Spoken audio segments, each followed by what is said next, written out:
ஓம் சாந்தி. இன்றைய அழகான முரளியில் அற்புதமாக பாபா என்ன சொல்ல வராருன்னு பார்க்கலாம் வாங்க. நான் எவ்வளோ நேரம் முழு நாளில் தந்தையை நினைவு செய்தேன், நான் எந்த தவறும் செய்யவில்லை தானே என்று நம்ம சோதனை பண்ணோம். ஏன்னா நம்ம எல்லாருமே வியாபாரிகளாக இருக்கின்றோம். பாபா இன்னைக்கு மாலையை பற்றி அழகாக சொல்கிறாங்க. பரந்தாமத்தில் அத்தனை ஆத்மாக்களும் ஒன்றாக இருக்கின்ற போது அவை ருத்ர மாலையாக சொல்லப்படுகின்றது. அதே போல் விஷ்ணுவின் மாலை, அதாவது ருண்ட மாலை அப்படிங்கிறது 8, 108, 16,108, அதாவது பாபாவிற்காக அனைத்தையும் அர்ப்பணம் செய்யக்கூடிய மகாரதி குழந்தைகள், அவங்கள தான் இந்த விஷ்ணுவின் மாலை அல்லது ருண்ட மாலையில் பாபா சொல்வார். அடுத்ததாக பாபா சொல்கிறது பிரம்மாவின் மாலையும் உருவாக்கப்படும், அதாவது பிராமணர்களுடைய மாலை. ஆனால் பிராமணர்களுடைய மாலை இப்போ உருவாக்க முடியாது, கடைசியில் இது கண்டிப்பாக உருவாகும் அப்படின்னு பாபா சொல்லியிருக்காங்க. மனிதர்களாக இருந்து அழுக்கான புத்தியுடையவர்களாக இருந்தும் சத்யுகத்தில் அனைவரும் தெய்வீக புத்தியுடையவர்களாக இருந்தோம். ஏனென்றால் தெய்வீக குணங்களும் கலைகளும் அங்கு நிறைந்து இருந்தது. நாம கூட நாளும் அந்த தெய்வீக குணங்களை தாரணையில் கொண்டு வர வேண்டும். அப்போதான் சொல்கிறாங்க, இவர்கள் தேவதை போன்று இருக்கின்றனர் சொல்கிறாங்க. இந்த உலகத்தில் சாதுக்கள், சந்நியாசிகள், மகாத்மாக்கள் என அத்தனை பேரையும் மனிதர்கள் ஏற்றுக்கொண்டாலும் அவர்கள் ரஜோவில் தான் கூறப்படுறாங்க. தெய்வீக புத்தியுடையவர்கள் கிடையாது, அவர்களை ரஜோவில் தான் மனிதர்கள் சொல்கிறாங்க. வாங்க இன்றைய முரளியை விரிவாக கேட்கலாம். 30/4/2024 காலை முரளி பாப் தாதா மதுபன். தலைப்பு: இனிமையான குழந்தைகளே, முழு நாளில் எவ்வளவு நேரம் தந்தையை நினைவு செய்தேன், எந்த தவறும் செய்யவில்லை அல்லவா என்ற தனது கணக்கை சோதனை செய்யுங்கள். ஏனெனில் நீங்கள் ஒவ்வொருவரும் வியாபாரிகளாக இருக்கின்றீர்கள். கேள்வி: எந்த ஒரு முயற்சியை அந்தர்முகி, அதாவது உள்நோக்கு முகத்துடன் ஆகி செய்கின்ற பொழுது அளவற்ற குஷி இருக்கும்? பதில்: பல பிறவிகளாக என்ன செய்தீர்களோ, எது முன்னால் வந்து கொண்டிருக்கின்றதோ அவை அனைத்திலிருந்தும் புத்தி யோகத்தை நீக்கி சதோ பிரதானம் ஆவதற்காக தந்தையை நினைவு செய்வதற்காக முயற்சி செய்து கொண்டே இருங்கள். நாலாபுறங்களிலிருந்தும் புத்தியை நீக்கி உள்முகமாகி தந்தையை நினைவு செய்யுங்கள். சேவையின் பலனை ஆதாரமாக கொடுக்கும் பொழுது அளவற்ற குஷி இருக்கும். ஓம் சாந்தி. தந்தை குழந்தைகளுக்கு புரிய வைக்கிறார். ஆன்மீக தந்தை அமர்ந்து ஆன்மீக குழந்தைகளுக்கு புரிய வைக்கின்றார் என்பதை குழந்தைகள் அறிந்திருக்கின்றீர்கள். ஆன்மீக தந்தை எல்லையற்ற தந்தையாக இருக்கின்றார். ஆன்மீக குழந்தைகளும் எல்லையற்ற குழந்தைகளாக இருக்கின்றன. தந்தையானவர் அனைத்து குழந்தைகளுக்கும் சத்கதி அளிக்க வேண்டும். யார் மூலமாக? இந்த குழந்தைகளின் மூலம் சத்கதி அளிக்க வேண்டும். முழு உலகிலும் உள்ள குழந்தைகள் இங்கு படிப்பது கிடையாது.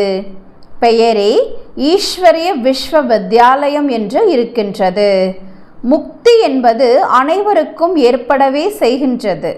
முக்தி என்றாலும் சரி, ஜீவன் முக்தி என்றாலும் சரிதான்.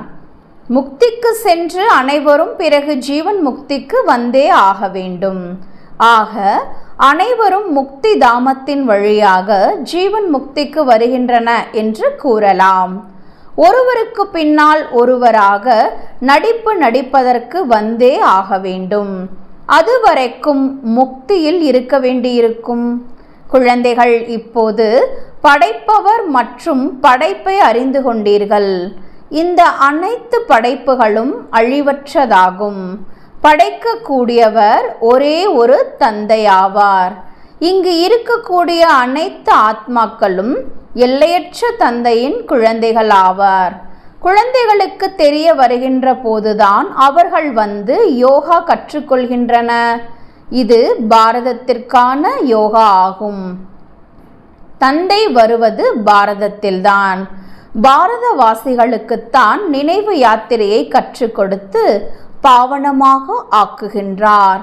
மேலும் இந்த சிருஷ்டி சக்கரம் எவ்வாறு சுற்றுகின்றது என்ற ஞானத்தையும் கொடுக்கின்றார். ருத்ர மாலையும் இருக்கிறது, அதற்கு புகழும் மரியாதையும் இருக்கிறது. அதாவது பரந்தாமத்தில் ஆத்மாக்கள் அனைவரும் ஒன்றிணைந்து இருக்கின்ற அந்த தருணத்தை ருத்ர மாலை அப்படின்னு சொல்றாங்க. ருத்ரன் என்பவர் சிவபாபா. அந்த மாதிரி அழகா பரந்தாமத்தில் இருக்கின்ற அந்த மாலைக்கு மகிமையும் அதிகமாக இருக்கிறதுன்னு சொல்றாங்க. ஏன்னா எல்லோருமே அதைத்தான் நினைவு செய்கின்றனர். பக்த மாலையும் இருக்கின்றது. உயர்ந்ததிலும் உயர்ந்தது பக்தர்களின் மாலையாகும். பக்த மாலைக்கு பிறகு ஞான மாலை இருக்க வேண்டும். பக்த மாலை அப்படிங்கிறது மீரா, நாயன்மார்கள் போன்றோருடைய மாலையாகும். பக்தி மற்றும் ஞானம் இருக்கின்றதல்லவா, பக்த மாலையும் இருக்கின்றது எனில் ருத்ர மாலையும் இருக்கிறது. பிறகு ருண்ட மாலை என்றும் கூறப்படுகின்றது. ருண்ட மாலை அப்படிங்கிறது 8, 16,108, 108 இந்த மாதிரி சொல்லக்கூடிய மாலைகள் ருண்ட மாலை அல்லது விஷ்ணு மாலை என அழைக்கப்படுகிறது. ஏனெனில் உயர்ந்ததிலும் உயர்ந்த மனித சிருஷ்டியில் இருக்கக்கூடியவர் விஷ்ணு. அவரை சூக்ஷ்ம வதனத்தில் காண்பிக்கின்றன. இவர் பிரஜாபிதா பிரம்மா ஆவர். இவரது மாலையும் உருவாக்கப்பட்டிருக்கிறது. இறுதியில் இந்த மாலையும் தயாராகிவிடும். அப்போதுதான் அந்த ருத்ர மாலை மற்றும் விஷ்ணுவின் வைஜெயந்தி மாலையும் உருவாகும். உயர்ந்ததிலும் உயர்ந்தவர் சிவபாபா. பிறகு உயர்ந்ததிலும் உயர்ந்தது விஷ்ணுவின் ராஜ்யமாகும். அழகுக்காக பக்தியில் எவ்வளவு சித்திரங்களை உருவாக்கி இருக்கின்றன. ஆனால் ஞானம் எதுவும் கிடையாது. நீங்கள் என்ன சித்திரங்களை உருவாக்கினாலும் அதற்கான அறிமுகத்தை கொடுக்க வேண்டும். அப்போது மனிதர்கள் புரிந்து கொள்வார்கள். இல்லையெனில் சிவனையும் சங்கரரையும் ஒன்றாக்கி விடுவார்கள். சூக்ஷ்ம வதனத்தில் அனைத்தும் சாட்சாத்காரத்திற்கான விஷயமாகும் என்று பாபா புரிய வைத்திருக்கின்றார். எலும்பு சதைகள் அங்கு இருக்காது. சாட்சாத்காரம் செய்கின்றீர்கள். சம்பூர்ண பிரம்மாவும் அதாவது முழுமையா நிலை அடைந்த பிரம்மாவும் இருக்கின்றார். ஆனால் அவர் சம்பூரணமானவர், அவ்யக்தமானவர். இப்போது வியக்தத்தில் அதாவது சாகாரத்தில் இருக்கக்கூடிய பிரம்மா அவ்யக்தமாக வேண்டும். அதாவது பாபா சாகாரத்தில் இருக்கும்போது சொல்லப்பட்ட முரளி, அப்போ பாபா சாகாரத்தில் இருக்காரு, அவர் கூட அவ்யக்தமாகணும்னு பாபா சொல்றாங்க. வியக்தத்தில் இருக்கக்கூடியவரே அவ்யக்தம் ஆகின்றார். அதனையே பரிஸ்தா என்றும் கூறுகின்றோம். சூக்ஷ்ம வதனத்தில் அவரது சித்திரம் காண்பிக்கப்பட்டிருக்கிறது. சூக்ஷ்ம வதனத்திற்கு செல்கின்றன. பாபா சோமரசத்தை பருக வைத்தார் என்று கூறுகின்றனர். அங்கு மரங்கள் எல்லாம் இருக்காது, வைகுண்டத்தில் இருக்கும். வைகுண்டத்திலிருந்து கொண்டு வந்து பருக வைக்கிறார் என்பது கிடையாது. இவை அனைத்தும் சூக்ஷ்ம வதனத்தின் சாட்சாத்காரத்திற்கான விஷயங்களாகும். இப்போது திரும்பி வீட்டிற்கு செல்ல வேண்டும் மற்றும் ஆத்ம அபிமானி ஆக வேண்டும் என்பதை குழந்தைகளாகிய நீங்கள் அறிந்திருக்கின்றீர்கள். நான் ஆத்மா, அழிவற்றவனாக இருக்கின்றேன். இந்த சரீரம் அழியக்கூடியதாகும். ஆத்மாவின் ஞானமும் குழந்தைகளாகிய உங்களிடத்தில் இருக்கின்றது. ஆத்மா என்பது என்ன என்பதை கூட அவர்கள் அறிந்து கொள்ளவில்லை. அதில் 84 பிறவிகளின் நடிப்பு நிறைந்திருக்கிறது என்பதும் அவர்களுக்கு தெரியாது. இந்த ஞானத்தை தந்தை மட்டுமே கொடுக்கின்றார். தனது ஞானத்தையும் கொடுக்கின்றார். தமோ பிரதானத்திலிருந்து சதோ பிரதானமாக ஆக்குகின்றார். நான் ஆத்மா. இப்போது பரமாத்மாவிடமிருந்து தொடர்பு ஏற்படுத்த வேண்டும் என்ற முயற்சி மட்டுமே செய்து கொண்டிருங்கள் போதும். பதீத்த பாவனரே வாருங்கள் என்று சந்நியாசிகள் கூறுகின்றனர். சிலர் பிரம்ம தத்துவத்தையும் பதீத்த பாவன் அதாவது தூய்மை செய்பவர் என்று கூறிவிடுகின்றனர். இப்போது குழந்தைகளாகிய உங்களுக்கு பக்தி எவ்வளவு காலம் நடைபெறுகின்றது, ஞானம் எவ்வளவு காலத்திற்கு நடைபெறுகின்றது என்ற பக்திக்கான ஞானமும் கிடைக்கின்றது. இவ்வாறு தந்தை அமர்ந்து புரிய வைக்கின்றார். முன்பு எதையும் அறியாதவர்களாக இருந்தோம். மனிதர்களாக இருந்து அழுக்கான புத்தி உடையவர்களாக இருந்தோம். சத்யுகத்தில் முற்றிலும் தூய்மையான புத்தி உடையவர்களாக இருந்தோம். அவர்களிடத்தில் எவ்வளவு தெய்வீக குணங்கள் இருந்தன. குழந்தைகளாகிய நீங்களும் தெய்வீக குணங்களை கண்டிப்பாக தாரணை செய்ய வேண்டும். இவர்கள் தேவதைகள் போன்று இருக்கின்றன என்று கூறுகின்றன அல்லவா? சாது, சந்நியாசி, மகாத்மாக்களை மனிதர்கள் ஏற்றுக்கொண்டாலும் அவர்கள் தெய்வீக புத்தி உடையவர்களாக கிடையாது, ரஜோ புத்தி உடையவர்களாக ஆகிவிடுகின்றன. ராஜா, ராணி, பிரஜைகள் உள்ளனர் அல்லவா? ராஜ்யம் எப்பொழுது மற்றும் எப்படி ஸ்தாபனை ஆகின்றது என்பது உலகத்தினருக்கு தெரியாது. இங்கு நீங்கள் அனைவரும் புது விஷயங்களை கேட்கின்றீர்கள். ஆக மாலையின் ரகசியங்களையும் புரிய வைத்திருக்கின்றார். உயர்ந்ததிலும் உயர்ந்தவர் தந்தை. அவரது மாலை மேலே இருக்கின்றது. நிராகார ருத்ரனாக அவர் இருக்கின்றார். பிறகு சாகாரத்தில் லக்ஷ்மி நாராயணன் அவர்களுக்கும் மாலை இருக்கின்றது. பிராமணர்களின் மாலை இப்போது கிடையாது. ஏன்னா பிராமணர்கள் உருவாவாங்க, சில காலம் இருப்பாங்க, சில பேர் மாயாவின் புயலால் கொண்டு செல்லப்படுவார்கள். அதனால் பிராமணர்களின் மாலை உருவாக்கப்படவில்லை. கடைசியில் பிராமணர்களாகிய உங்களது மாலையும் உருவாகிவிடும். இந்த விஷயத்தில் அதிக கேள்வி பதிலில் செல்ல வேண்டியதில் அவசியமில்லை. முக்கிய விஷயம் தன்னை ஆத்மா என்று புரிந்து பரம்பிதா பரமாத்மாவை நினைவு செய்வதாகும். இந்த நம்பிக்கையை உறுதி செய்யுங்கள்.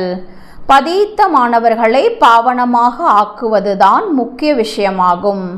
முழு உலகமும் பதீத்தமாக இருக்கின்றது. பிறகு பாவனமாக ஆக வேண்டும்.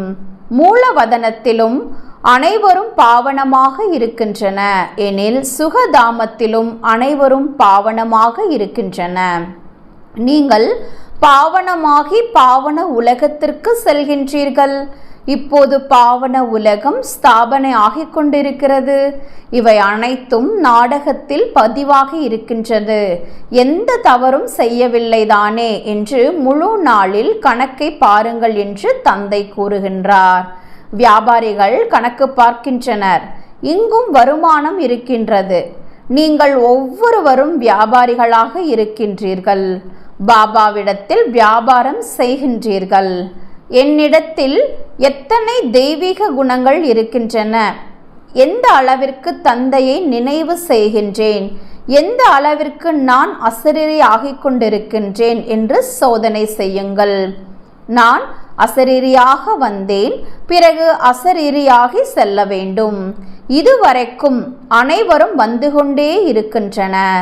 இடையில் ஒருவரும் திரும்பி செல்ல முடியாது. அனைவரும் ஒன்றாக சேர்ந்து செல்ல வேண்டும். உலகம் காலியாகாது. ராமர் சென்றாலும் ராவணன் சென்றாலும் என்று பாட இருக்கின்றனர். ஆனாலும் இருவரும் இருக்கின்றன. ராவண சம்பிரதாயத்தை சார்ந்தவர்கள் சென்றுவிட்டால் பிறகு திரும்பி வரமாட்டார்கள்.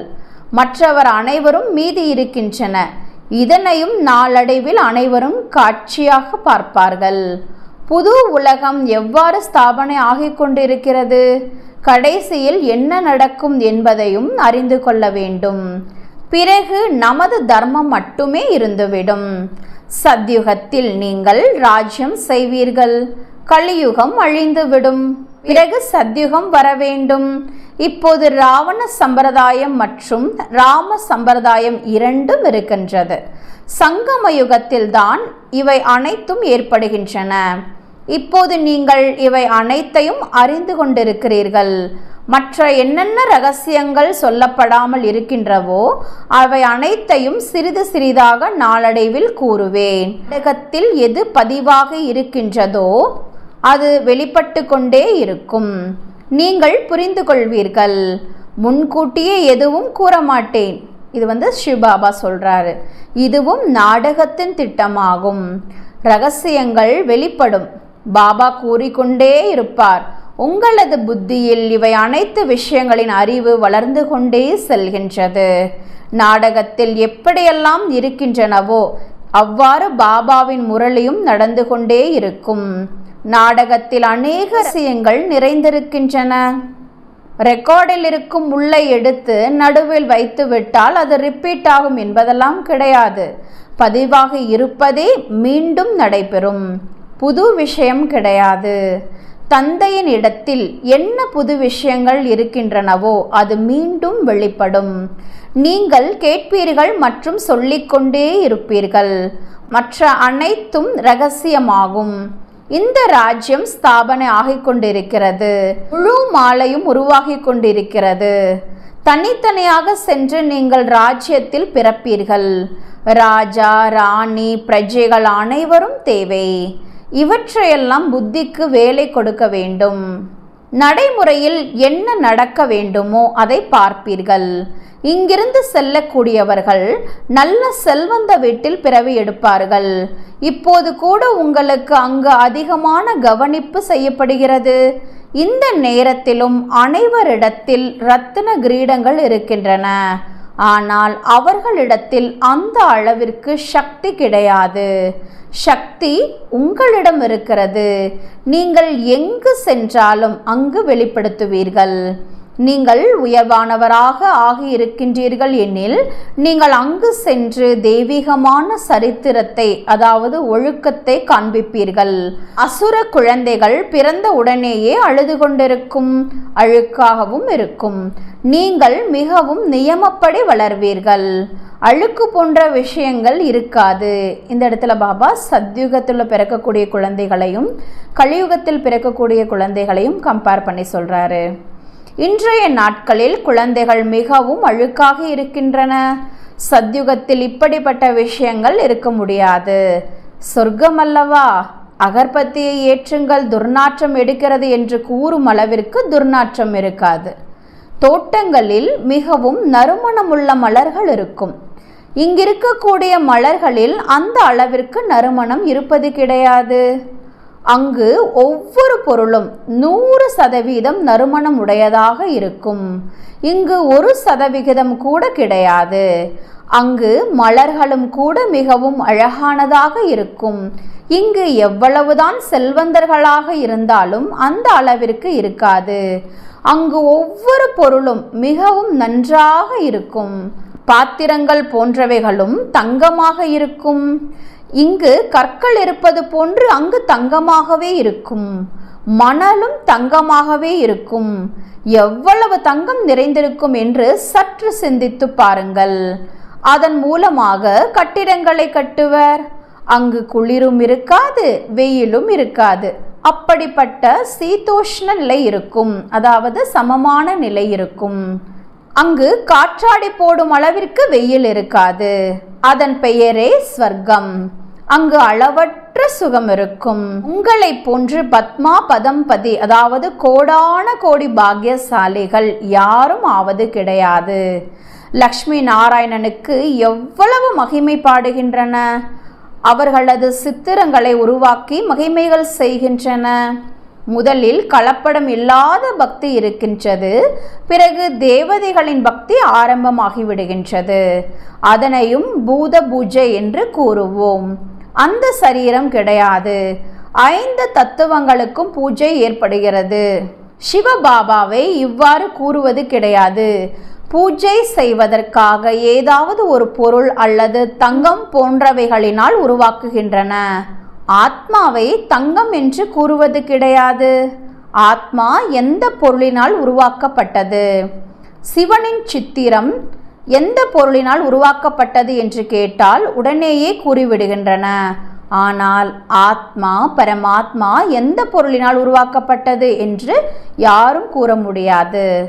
சத்யுகத்தில் 5 தத்துவங்களும் இருக்கும். இங்கு அசுத்தமாக இருக்கின்றது.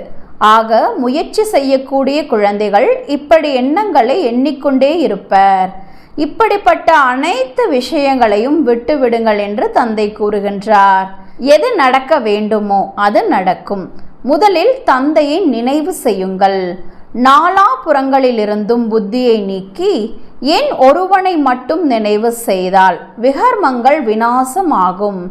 எதுவெல்லாம் கேட்கின்றீர்களோ அவை அனைத்தையும் விட்டுவிட்டு நான் சதோ பிரதானம் ஆக வேண்டும் என்ற ஒரு விஷயத்தை மட்டும் உறுதி செய்யுங்கள்.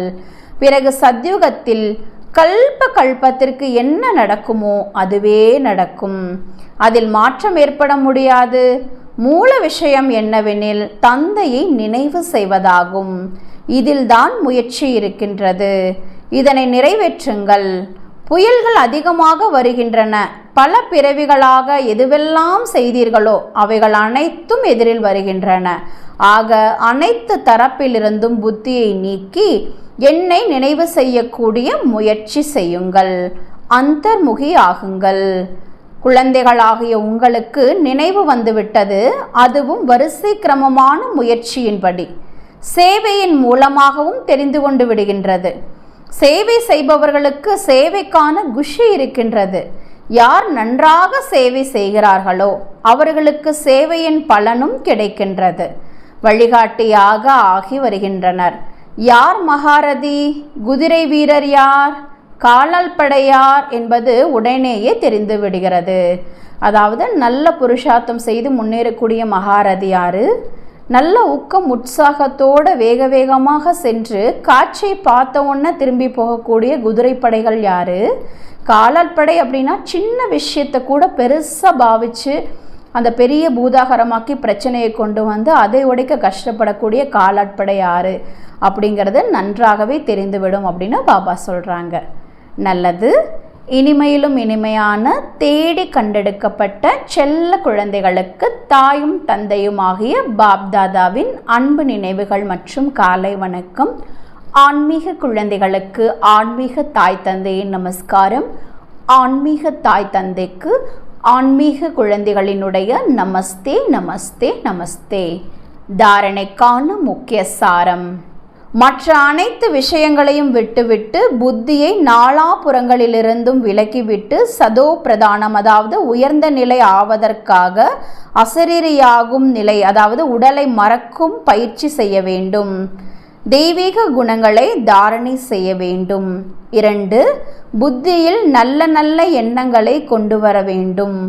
நமது ராஜ்யத்தில் அதாவது ஸ்வர்க்கத்தில் என்னென்ன இருக்கும் என்பதை சிந்தனை செய்து தன்னை அதற்கு தகுதியாக சித்திரம் படைக்கக்கூடியவர்களாக வேண்டும். இங்கிருந்து புத்தியை நீக்கிவிட வேண்டும். வரதானம்: சேவை மூலமாக பலன் என்ற பழத்தை பெற்று அனைத்து எல்லைக்குட்பட்ட விருப்பங்களிலிருந்து விடுபட்டு எப்போதும் நிறைந்தவர்களாகவும் சம்பன்னமானவர்களாகவும் ஆவீர்களாக. சேவையின் அர்த்தமே மேவா அதாவது பலன் தரக்கூடியது ஆகும்.